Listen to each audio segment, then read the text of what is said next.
할렐루야. 여러분 잘 지내셨죠? 2021년 한 해가 밝았습니다. 첫째 주와 둘째 주는 개인적으로 여러분에게 주시는 말씀을 통해서 시작한 줄 믿습니다. 이제 오늘부터는 다시 신학 에센스 강의, 특별히 예배란 어떤 것인지에 대해서 우리 함께 살펴보며 은혜를 갖는 귀한 시간이 되시기를 간절히 축복합니다. 이제 새해가 밝았으니 새로운 마음으로 새롭게 주시는 성령님의 음성을 바라보며 승리하는 귀한 분들이 되시길 바라고, 우리 화이팅 한번 하고 시작하겠습니다. 하나 둘 셋 하면 화이팅 한번 외쳐보겠습니다. 하나 둘 셋 화이팅! 감사합니다. 제가 기도하고 시작하겠습니다.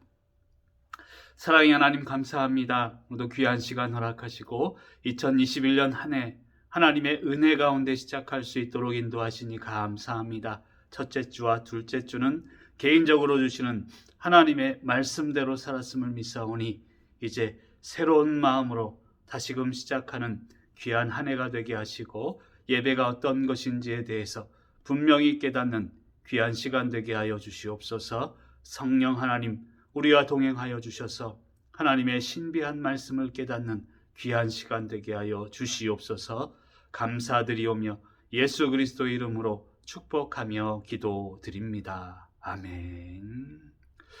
네, 교재는요 70쪽입니다. 70쪽 교재를 펴시고, 혹시 교재가 필요하시거나 교재가 없는 분들은 저에게 연락을 주시면 PDF 파일이나 교재를 제공할 수 있도록 제가 그렇게 노력하겠습니다. 010-9311-0418 제 번호 아시죠? 그쪽으로 문자를 주시면 제가 PDF 파일로 교재를 보내드릴 수 있도록 하겠습니다. 누구나 좋습니다.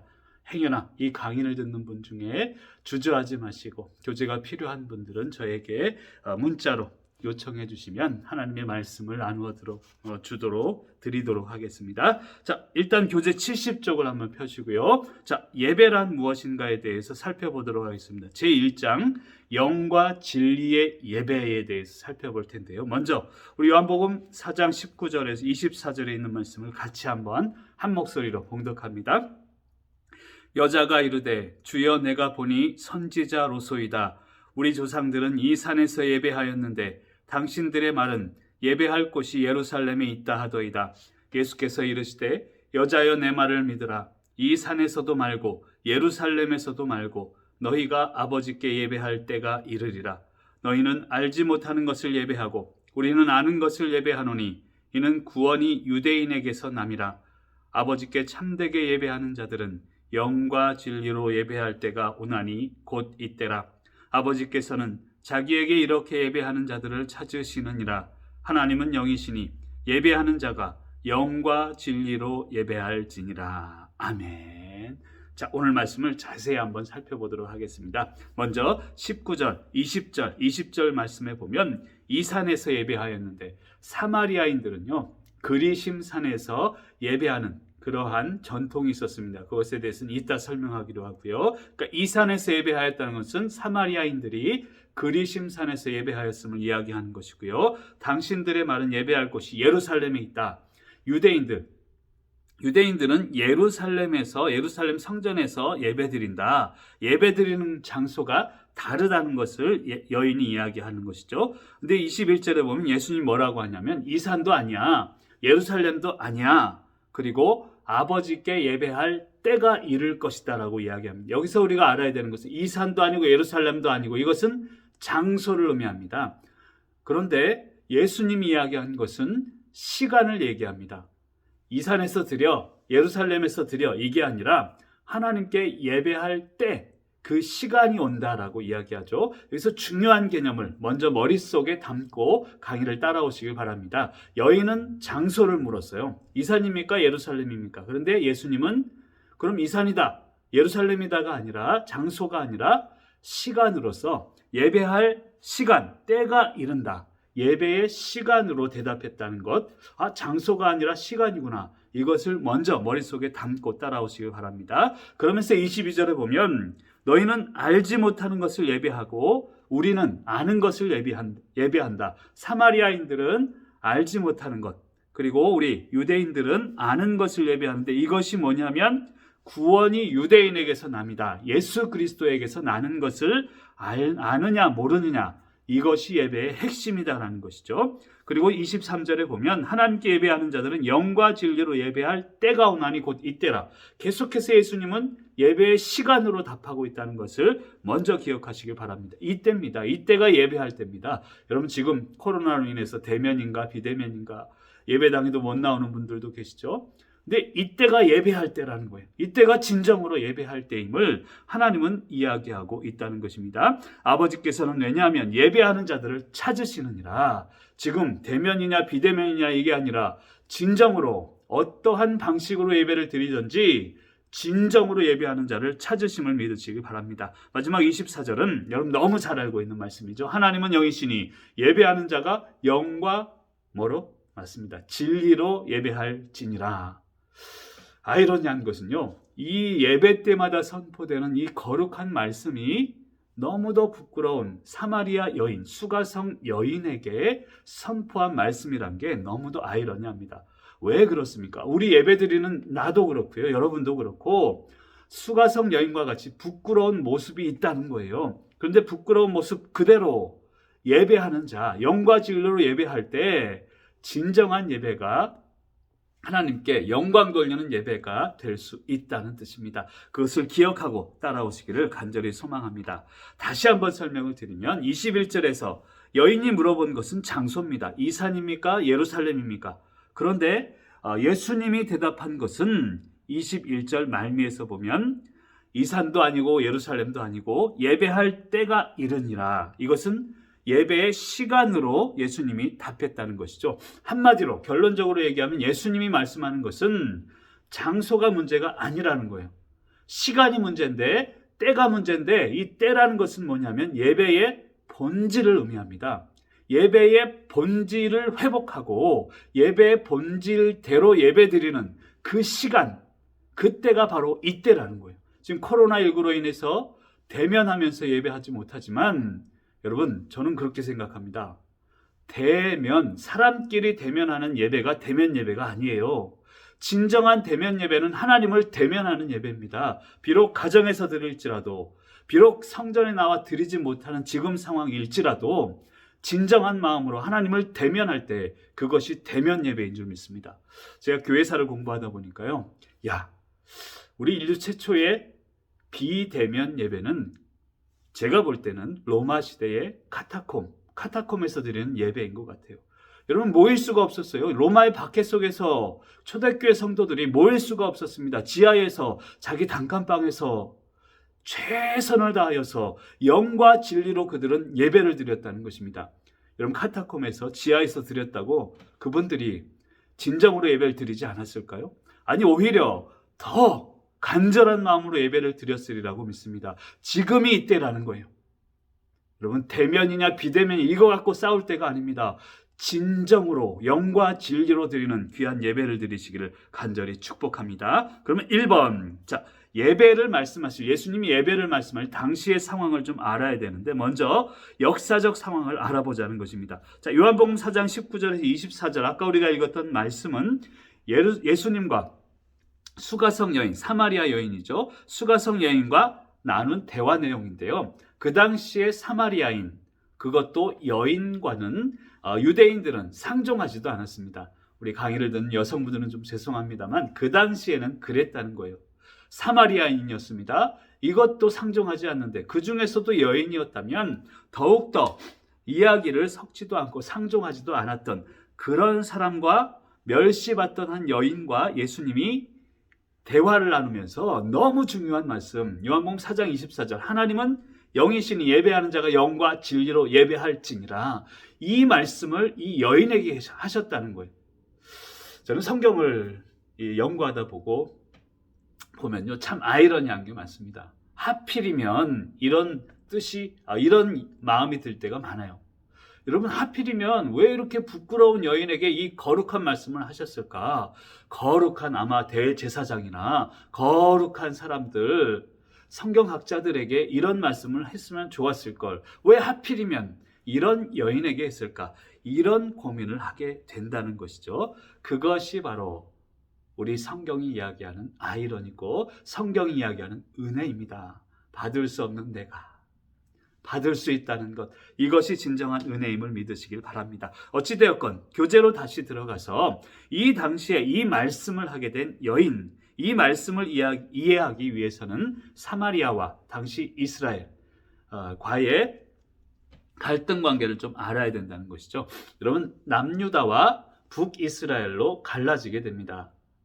이 이스라엘의 역사에 대해서는 나중에 구약산책이라는 제 강의에 또 들어오시길 바랍니다. 어찌되었건 지금은 예배에 대해 설명하는 거니까 이 이스라엘이요 쪼개졌다는 거예요. 우리나라처럼 남북으로 쪼개졌는데 그게 남유다, 북은 이스라엘로 쪼개졌는데요. 북이스라엘이 먼저 망하게 됩니다. 누구에게 망하냐면, 여러분 구약산책 들으신 분 기억하시죠? 이앗 뭐죠? 이스라엘, 북이스라엘은 아수르에게 망하게 됩니다. 주전 722년에. 근데 중요한 것은 뭐냐면 이 아수르가요 북이스라엘을 정복하면서 정책을 하나 쓰는데 혼합 정책을 씁니다. 그러니까 자기들이 이 정복한 그 나라들, 지역들마다 아수르인들을 이주를 시켜요. 그리고 서로 결혼하게 만듭니다. 그리고 지금으로 이야기하면 혼혈아들을 계속 낳게 만들죠.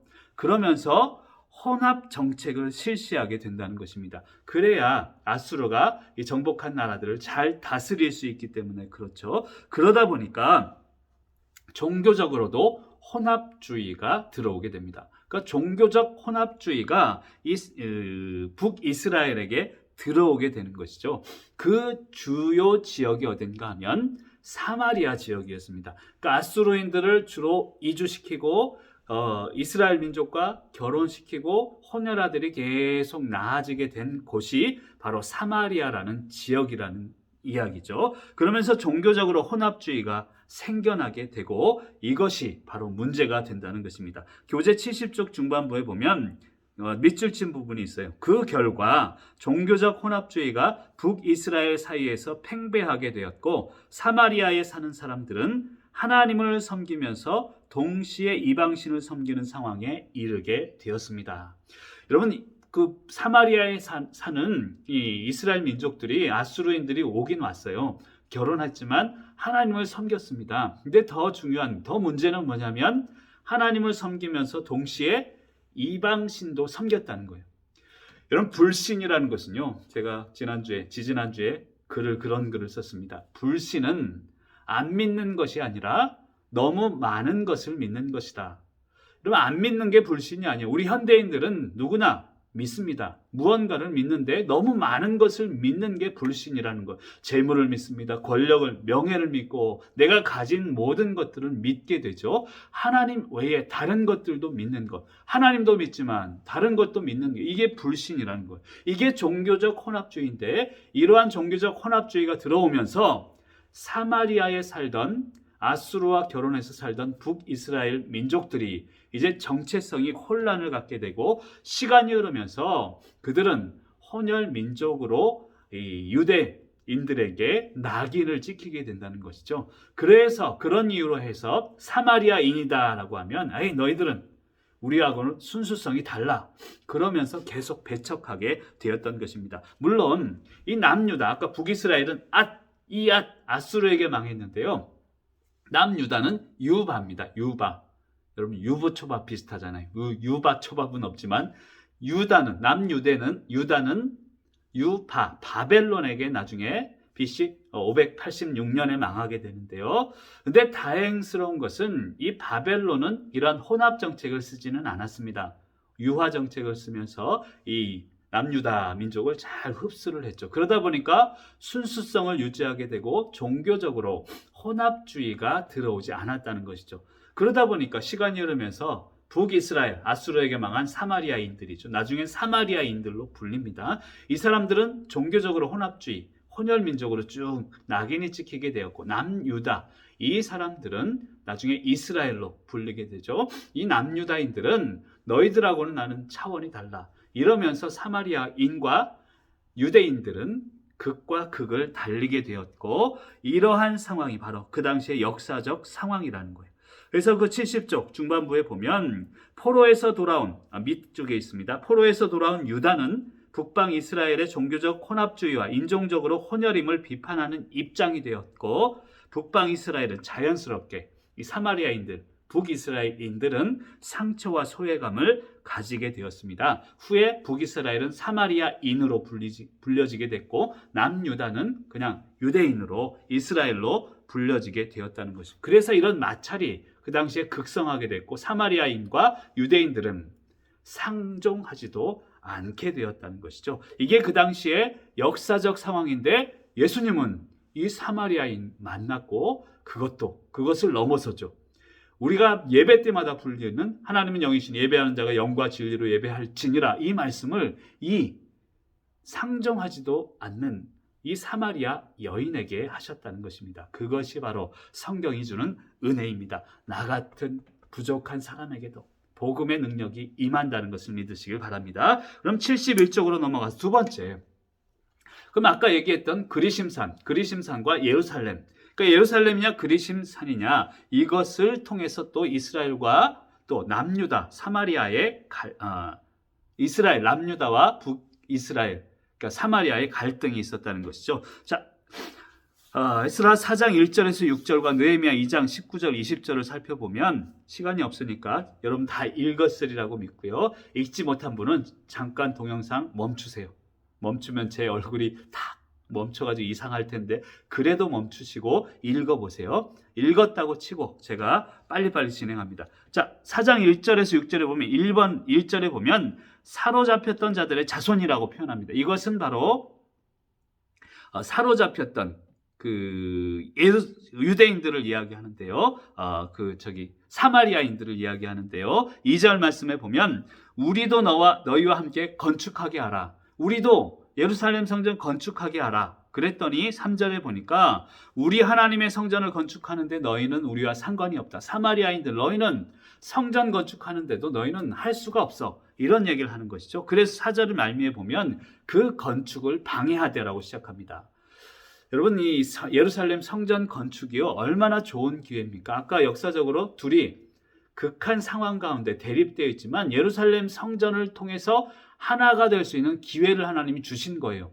그런데 유대인들과 사마리아인들은 그것을 깨닫지 못하고 오히려 더 극한 상황에 처하게 됩니다. 여기서 우리가 깨달아야 되는 게 있어요. 삶을 살다 보면 하나님은 예루살렘 성전을 짓는 것과 같은 좋은 기회를 주십니다. 관계가 하나 될 수 있도록, 어떤 상황들이 하나님의 선한 방향으로 갈 수 있도록 좋은 기회를 주시는데, 그것을 잘 활용하지 못하면 하나됨의 기회가 원수됨으로 나아갈 수 있다는 것입니다. 그래서 여러분, 신앙은요, 하나님이 주신 기회를 선하게 잘 사용할 수 있는 능력이다라고 할 수 있습니다. 지금도 그래요.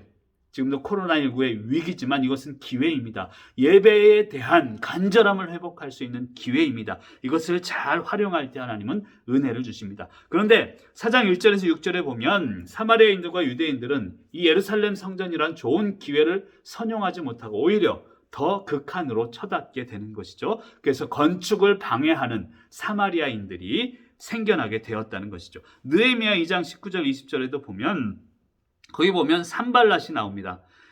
이 사람이 누구인가 하면 사마리아의 총독이었습니다. 그리고 도비야, 여러분 잘 아시죠? 도비야는 그 총독 밑에 있던 지도층이었어요. 한마디로 산발랏, 도비야도요, 사마리아와 관련된 사람이라는 것이죠. 이 사람들이 이제 성벽을 재건하려는데 마지막 20절 말미에 보면 오직 너희에게는 예루살렘에서 아무 기업도 없고 권리도 없고 기억되는 바도 없다.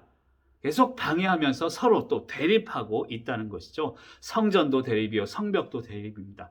하나님이 주신 좋은 기회를 우리가 이처럼 대립으로, 극한으로 끝나서는 안 됩니다. 하나님이 원하시는 것은 하나됨이고 은혜임을 믿으시길 바랍니다. 그러면 어떤 차이가 있는지를 알아야 합니다. 아까 사마리아인, 북이스라엘이죠. 그 다음 이스라엘, 남유다죠. 이 둘 간의 관계는 조금씩 차이가 있는데 그게 어떤 차이인지를 알자는 거예요. 첫 번째는 이 둘이 사용했던 경전이 달랐다는 거예요. 경전이 다르다는 것은요, 신앙관이 다르다는 것을 의미합니다.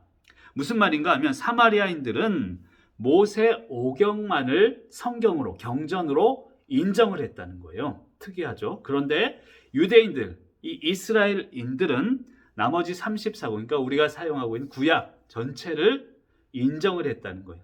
그러다 보니까 문제가 서로 생기게 됩니다. 사마리아인들은 모세 오경에 나온 것만 하나님의 말씀이니까 나머지는 다 무시해 버리는 것이죠. 근데 이스라엘, 이 남유다 백성들은 아니야. 구약 39권 전체가 하나님의 말씀이기 때문에 전체를 하나님의 말씀으로 인정하는 그런 서로 신앙관의 대립이 또 생기게 된다는 것이죠. 두 번째는 성전관에 있어서 다르다는 것입니다. 아까도 잠깐 설명했지만 사마리아인들은 성전이 그리심산에 있었고요. 남유다, 이스라엘 민족은 예루살렘 성전, 예루살렘에 성전이 있었습니다. 그래서 늘 사마리아인들은 그리심산을 바랐고요. 그리고 남유다, 이스라엘인들은 예루살렘을 바라게 되었다는 것이죠.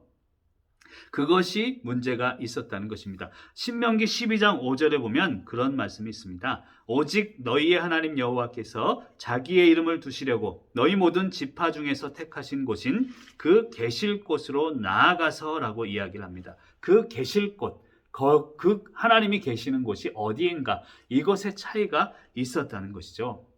이 남유다, 이 이스라엘 민족은요, 이제 하나님의 성전을 정하게 되는데 그 정하게 되는 그 과정이 있습니다.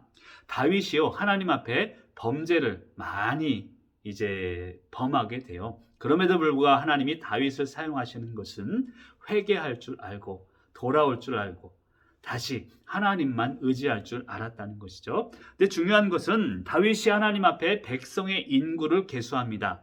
그러면서 교만의 잘못을 범하게 되는 것이죠. 그 과정이 있는데 그 과정 속에서 예루살렘 성전이 정해지게 됩니다. 거기 71쪽 말미에 보면 맨 밑에 두 번째 줄, 세 번째 줄에 성경 말씀이 있습니다. 역대상 21장 오타입니다. 죄송합니다. 15절이 아니라 5절인데요.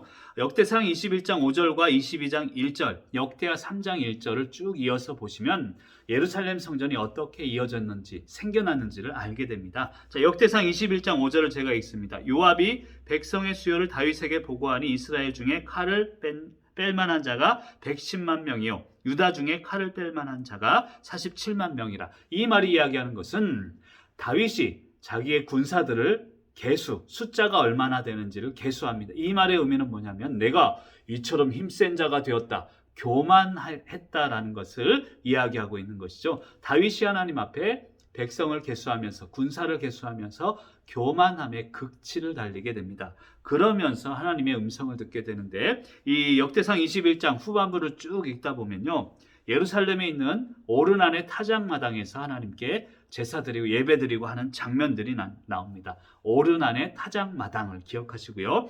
그러면서 22장으로 넘어가서 22장 1절에서 다윗이 회개하죠. 22장 1절, 다윗이 이르되 이는 여호와 하나님의 성전이요, 이 오르난의 타작마당에 제사를 드리면서 이곳이 하나님의 성전이요, 이는 이스라엘의 번제단이라 하였더라. 이곳이 하나님의 성전이다라고 이야기하는 것이죠. 물론 다윗은요, 성전을 짓지는 못했습니다. 그의 아들 솔로몬이 성전을 짓게 되는데 그 내용이 바로 역대하 3장 1절입니다. 제가 읽습니다. 역대하 3장 1절, 솔로몬이 예루살렘 모리아 산에 여호와의 전 건축하기를 시작하니, 솔로몬이 건축하기를 시작했다는 거예요. 그런데 그 장소를 보시면 그곳은 전에 여호와께서 그의 아버지 다윗에게 나타나신 곳이요, 여부스 사람 오르난의 타작마당에 다윗이 정한 곳이라. 아까 제가 말씀드렸죠. 오르난의 타작마당에서 교만해서 하나님을 만나고 하나님께 회개하며 제사드리는, 다윗이 제사드리는 곳에 솔로몬이 성전을 지었는데 그것이 예루살렘 성전이라는 거예요. 그러면 예루살렘의 성전, 하나님의 성전이 있구나, 이것을 인정해야 되잖아요. 그런데 아까 제가 설명드렸죠. 사마리아인들은요, 모세 오경만을 경전으로 하나님의 말씀으로 인정을 했습니다. 그래서 그래서 아까 얘기한 역대상, 역대하는 하나님의 말씀이 아니야, 무시해 버렸던 것이죠. 그건 너희가 지어낸 이야기야. 그러면서 예루살렘 성전을 인정하지 않았고요. 신명기에 보면 그 다음 페이지 72쪽에 있습니다. 72쪽에 보면 신명기 11장 29절과 27장 12절이 있는데, 신명기 11장 29절 먼저 같이 읽어볼까요? 72쪽, 내 하나님 여호와께서 내가 가서 차지할 땅으로 너를 인도하여 들이실 때에 너는 그리심산에서 축복을 선포하고 에발산에서 저주를 선포하라. 그리심산에서 축복 선포하라. 이 말에서 이제 사마리아에 있는 그리심산에 성전이 있다, 이 생각을 했던 것이죠. 신명기 27장 12절에도 보면, 맨 마지막에 보면 백성을 축복하기 위해 그리심산에 서고 거기에 성전이 있기 때문에 그렇다는 것이죠. 그래서 사마리아인들은 BC 400년경에 그리심산에 마침내 성전을 짓게 됩니다.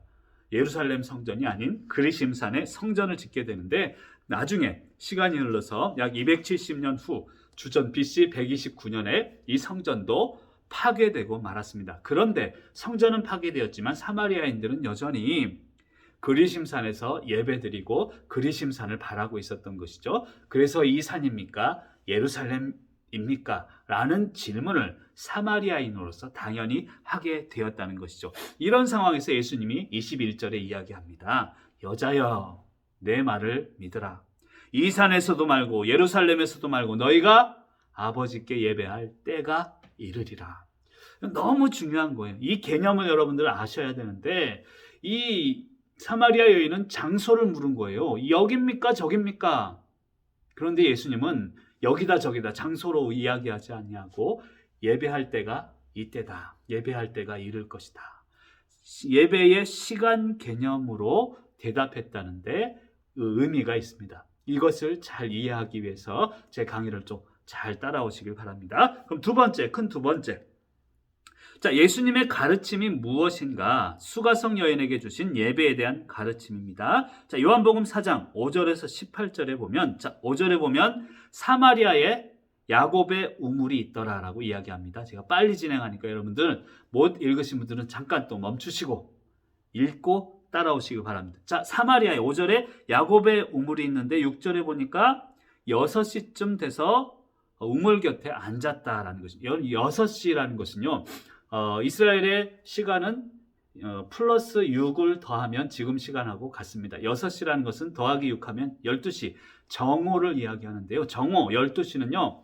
이스라엘에 너무 떼약볕이 심해서 다닐 수가 없는 시간입니다. 한마디로 12시, 6시라는 시간은 한 사람도 다니지 않는 뜨거운 시간을 의미합니다. 그 시간에, 이 아무도 다니지 않는 시간에 사마리아인, 그 다음 여인, 그 다음에 남편이 6명째 되는 이 부끄러움의 저는 집합체라고 생각이 들어요.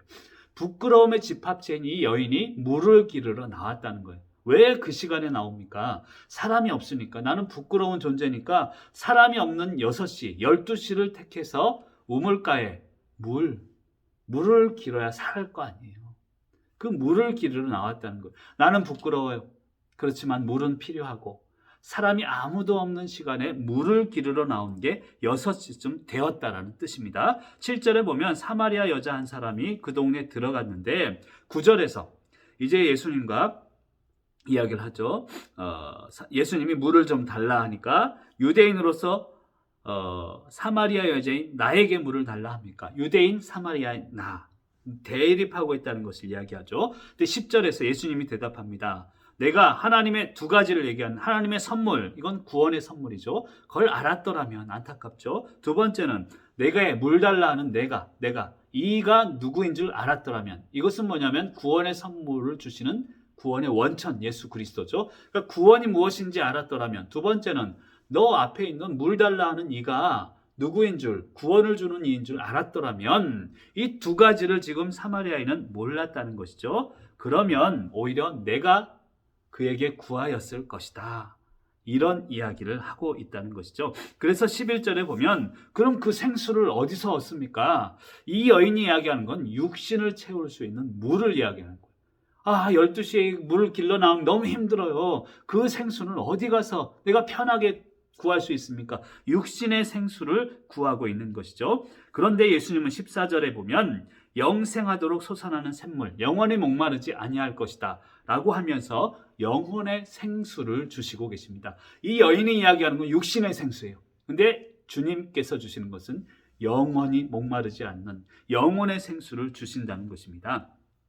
그런데 15절에 보니까 다시 이 여인이 그 말 뜻을 알지 못하고 다시 육신의 생수로 돌아가고 있어요. 늘 우리 삶은 그런 것 같아요. 영원을 바라봐야 되는데 순간으로 돌아간다는 것이죠. 그러면서 목마르지 않고 물 길러 오지도 않게 해주세요. 여전히 육신을 보고 있는 여인을 발견할 수 있습니다. 그런데요, 그 다음에 보면 17절 이하에 보면 내 남편을 불러오라. 뜬금없이 예수님이 남편 불러오라, 이런 얘기를 하시는 거예요. 여인이 그 앞에서 한 말이 뭐냐면 목마르지도 않고 물 길러 오지도 않게 하옵소서. 그러면 그래 알았다, 그렇게 할게 라든지 뭔 방법을 제시해야 될 텐데 예수님은 갑자기 내 남편을 불러오라. 여러분, 이 너무나 깊이 있는 질문이라기보다 뭐 질문이죠. 이게 내 남편을 불러오라라고 예수님은 명령하면서 질문하고 있어요. 왜 그런가 하면요, 예수님께서 지금 여인을 보니까 육신의 물을 구하다가 영혼의 물을 주셨어요. 근데 다시 육신으로 돌아가고 있단 말이죠. 그때 예수님은 내 남편 데려오라, 그 여인의 가장 부끄러운 곳을 찌르고 있다는 것이죠. 이 의미는 뭐냐면 이 가장 부끄러운 내 약점을 이겨내야 육신에서 영혼으로 나아갈 수 있다는 거예요. 여러분, 저도 그렇고 부끄러운 면이 있죠. 목사라서 다 거룩합니까? 아닙니다. 부끄럽고 부족한 면이 있습니다. 그것을 주님 앞에 내려놓아야 육신의 물이 아니라 영혼의 물을 구할 수 있다는 것을 오늘 말씀을 통해서 깨달을 수 있기를 간절히 소망합니다. 그 다음 페이지로 갈게요. 73쪽에 보면, 자, 이 대화를 쭉 자세하게 들여다봐야 합니다. 그냥 봐서는 안 돼요. 자세히 들여다보면 그녀의 아픈 부분을 예수님이 계속 터치하고 있습니다. 그런데 여인은 거기서 벗어나려고 하고 있어요. 다른 질문을 또 하게 된다는 것이죠. 예수님은 여인의 가장 큰 약점인 남편에 대해 이야기함으로써 문제의 핵심을 찌르고 계십니다. 신앙은 그런 거예요. 73쪽 위에서 네 번째, 다섯 번째 보면 나의 가장 큰 약점을 깨닫게 하는 거예요. 그리고 그 약점을 내려놓고 부끄러움이 주님 앞에 나아왔을 때 영혼의 목마름을 해결할 수 있는 해결책이 될 수 있도록 하는 게 신앙임을 믿으시길 바랍니다. 근데 쉬운 게 아니에요. 내 부끄러움을 내놓고 나를 벌거벗기는 것이 쉬운 게 아닙니다. 고통입니다. 근데 신앙은 그런 것입니다. 고통스럽지만 어려운 것이지만 신앙을 통해서 벌거벗겨지고 신앙을 통해서 주님 앞에 나아가면 진정으로 영혼을 향한 생수가 우리 가운데 넘쳐날 줄 믿습니다. 여러분, 신앙은 성공을 이루는 수단이 아닙니다. 여러분, 초창기, 한국교회 초창기에 그랬죠. 축복, 예수 믿으면 축복받고 구원받고, 물론 맞습니다만 그게 목적이 돼서는 안 된다는 거예요. 그것은 우리가 신앙생활을 하다 보면 주시는, 하나님이 당연히 주시는 하나님 부차적인 축복일 뿐입니다. 진정한 신앙의 목적은 성공을 이루는 수단이 아닙니다. 내 부끄러움을 깨닫는 그러한 도구가 신앙이라는 거예요. 하나님, 나는 부끄럽습니다. 나는 연약합니다. 인간적입니다. 나는 세상적입니다. 이것을 분명히 깨달았을 때 신앙의 위대함을 깨달을 줄 믿습니다. 그리고 나서 4장 19절 24절, 아까 너 남편 있니? 남편 데려오라 하고 나서 계속 이어지는 것이죠. 요한복음 4장 19절에서 24절에 보면, 19절에 보면 이제 너 남편 데려오라 했더니 여자가 뜬금없이 다른 질문을 하는 거예요. 예수님, 남편 데려올게요가 아니라 갑자기 이런 얘기를 합니다. 우리 조상들 사마리아인들이죠. 이 산 그리심산에서 예배하였는데 당신들 유대인들 이스라엘 민족이죠. 예배할 곳이 예루살렘에 있다 하는데 어떻게 해야 됩니까? 라고 뜬금없이 또 예수님에게 서로 질문하는 거예요. 예수님은 남편 데려오라 뜬금없는 질문 했잖아요. 여인은 또 이 산입니까? 저 산입니까? 또 이런 질문을 하고 있죠. 그때에 21절에 보면 이 산에서도 예루살렘에서도 말고 너희가 아버지께 예배할 때가 이르리라 라고 이야기하고 있습니다. 때, 예배의 시간, 너무 중요한 개념이에요. 예배의 시간, 이것은 강의를 들으면서 여러분들이 깨달아야 되는데 잘 들어보시길 바랍니다. 지금 당장은 아니고 조금씩 제가 설명을 드리려고 합니다. 장소를 물었는데 시간으로 대답하신 예수님, 이것을 딱 머리에 염두에 두시고 22절에 보면 너희는 알지 못하는 것을 예배하고, 알지 못하는 것, 이 사마리아인들은 신앙의 본질에 대해서 알지 못하고 그리심산에서 예배하고 있다는 거예요. 우리는 아는 것을 예배하는데, 아는 것, 신앙의 본질인데, 이는 아는 것이 뭐냐면 이는 구원이 유대인에게서 남이다. 구원, 예수 그리스도로부터 유대인에게서 남이다라는 것은 예수님을 이야기합니다. 구원이 예수님에게서 나는 것을 너희는 모르고 예배하고 있다. 예배의 본질을 아는 게 중요하다는 거예요. 그러니까 예수님이 장소로 물었는데 시간을 얘기한 것은 예배의 본질이 중요하다는 거예요. 장소가 문제가 아니에요. 지금 대면 비대면 문제가 아닙니다. 내가 예배 본질을 알고 하나님께 예배 드리고 있는가, 이것이 문제라는 거예요. 그래서 오늘부터 예배에 대한 심도 있는 우리가 내용들을 다루면서 깨닫기를 원합니다. 그러면서 영과 진리로 예배할 때가 오나니 곧 이때라. 여러분, 이때 아닙니까? 지금 아닙니까? 지금 우리가 예배의 본질을 회복하고 예배로 돌아가야 되는 때입니다. 진정으로 대면 예배, 하나님을 대면하는 예배가 회복되어야 될 줄로 믿습니다. 아버지께서는 자기에게 이렇게 예배하는 자들을 찾으시느니라. 지금 찾고 계십니다. 예배자들을 찾고 계십니다. 아무도 예배하지 않는 그곳에서, 여러분, 지금 예배하세요. 아무도 예배하고 있지 않더라도 하나님 나만은 예배합니다. 하나님만을 바라봅니다. 하나님만을 대면합니다. 그런 마음으로 예배하시기를 간절히 축복합니다. 그리고 그 유명한 말씀 24절의 말씀을 예수님이 선포하십니다. 하나님은 영이시니 예배하는 자가 영과 진리로 예배할지니라. 너무너무 귀한 말씀입니다. 이 영과 진리에 대해서는 다음 시간에 제가 얘기할 텐데요. 우리의 예배의 자세를 의미하죠. 예배의 본질을 의미합니다. 영과 진리로 예배하라는 거예요. 하나님이 영이시기 때문이고요. 진리로 예배하라는 것은요, 잠깐만 설명드리면 객관화를 이야기합니다. 객관화. 내가 내 주관으로, 내 감정으로 드리는 게 아니라 말씀의 객관화, 성령님이 주도할 수 있도록 진리로 드리라는 것을 의미하고 있다는 것입니다. 그런 예배를 드리시기를 간절히 축복합니다. 그러면서 이 여인에 대해서 우리가 여인의 마음을 좀 깨달아야 합니다. 여인의 부끄러움을 주님이 터치하신 거. 너 남편 데려와. 그랬더니 이 산에서 드립니까? 저 산에서 드립니까? 예배 어디서 드립니까? 서로 핀트가 다른 질문들을 하면서 다른 방향, 이야기를 다른 방향으로 여인은 돌리고 있다는 것이죠. 그런데 여인이 이야기를 전환을 위해서 물어본 이 산입니까? 저 산입니까? 이 질문을 통해서 예배의 본질을 이끌어내는 전환점이 되게 된다는 것이죠. 여인의 이 말의 의미를 깨달아야 합니다. 이 부분에서 여인의 부끄러움에서 시작했지만 예배의 본질을 발견했다는 거예요.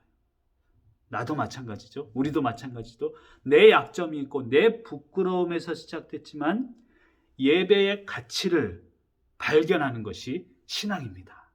여러분, 이것을 깨닫는 귀한 시간이 되시기를 간절히 축복합니다. 이 산 예루살렘 장소가 아닙니다. 예배의 장소가 아니라, 형식이 아니라 시간, 이때다. 예배의 본질을 회복할 수 있길 바랍니다. 여인의 부끄러움에서부터 시작해서 예배의 본질이 결론이 된다는 것. 내 약점, 내 부끄러움에서부터 시작해서 예배의 본질, 신앙의 본질을 깨닫는 귀한 성도님들이 되시기를 간절히 축복합니다. 오늘부터 하는 이 예배에 대한 강의는 너무 중요한 것입니다. 우리가 어떻게 예배를 드리고 있는지를 깨닫는 시간이 되길 원합니다. 그런 간절함을 회복하며 승리하시는 저와 여러분이 되시기를 간절히 축복합니다. 아까 서두에서도 얘기했지만 여러분, 교재가 없으면 조금 따라오기가 힘들 수 있습니다. 교재가 필요하신 분들 누구라도 좋습니다.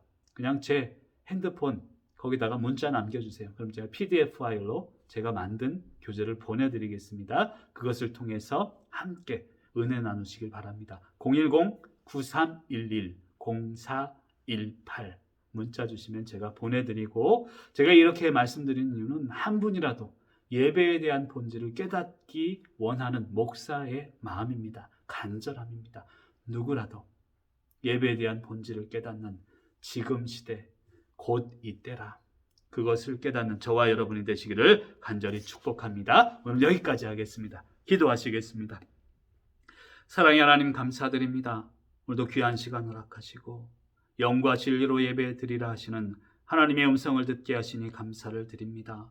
사마리아 여인, 그 누구보다도 부끄러웠던 여인, 그 여인의 부끄러움을 통해서 예배의 본질을 발견하게 하신 하나님, 나도 부끄럽습니다.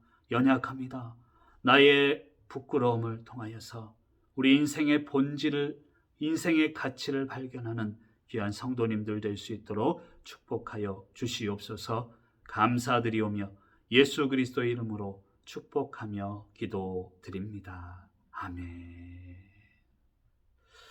네, 계속해서 강의를 또 들으시고 또 교재를 계속해서 반복해서 읽어보시기를 부탁을 드리겠습니다. 다음 주에는 73쪽에서 76쪽까지의 내용을 다루도록 하겠습니다. 예습하시고 예배의 간절함을 회복하는 귀한 시간이 되시길 바랍니다. 계속해서 기도 제목들을 품고 간절하게 기도해 주시고 하나님을 만나는 대면하는 예배를 드리시기를 간절히 축복합니다. 다음 주에 뵙겠습니다. 샬롬.